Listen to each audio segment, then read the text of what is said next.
आपने कभी सुना है 14 लोक? ये कोई कहानी नहीं, बल्कि एक गहरा आध्यात्मिक रहस्य है।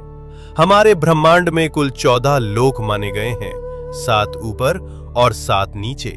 ऊपर के 7 लोक, इन लोकों में आत्मा ऊंचाई की ओर बढ़ती है, ज्ञान, शांति और मोक्ष की दिशा में। भूलोक, ये वो लोक है जहां हम सभी मनुष्य रहते हैं। इसे मृत्युलोक भी कहा जाता है, क्योंकि यहाँ जन्म और मृत्यु का चक्र चलता रहता है।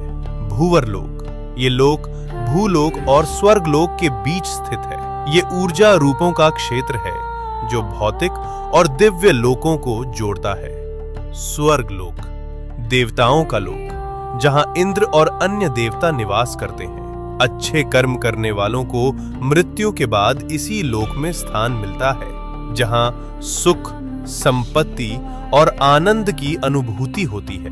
महरलोक, ये दिव्य ऋषियों, तपस्वियों और महान आत्माओं का निवास स्थान है, जहां वशिष्ठ और विश्वामित्र जैसे महान ऋषि तपस्या करते हैं। जनलोक, इस लोक में वे आत्माएं निवास करती हैं जिन्होंने ज्ञान और ध्यान में परम सिद्धि प्राप्त की होती है।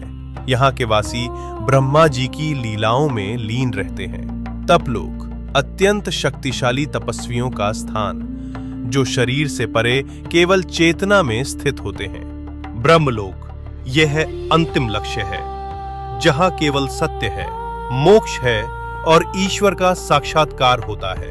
इन ऊर्ध्व लोकों में आत्मा का जाना मतलब है धीरे धीरे शुद्ध और जागरूक होना। अब बात करते हैं नीचे के 7 लोकों की। यहाँ भोग, मोह और भ्रम ज्यादा होता है। अतल लोक, राक्षसों और मायावी शक्तियों का घर।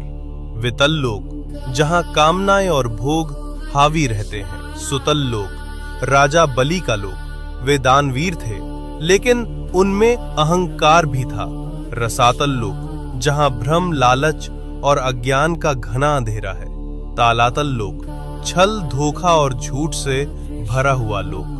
महातल लोक, जहां अंधकार और अहंकार का बोलबाला है। पाताल लोक, सबसे नीचे का लोक, तामसिक ऊर्जा और इच्छाओं का केंद्र। लेकिन इन सब का मतलब सिर्फ बाहरी दुनिया नहीं है। ये 7 लोक हमारे भीतर की नकारात्मक सोच और कमजोरियों का प्रतीक हैं।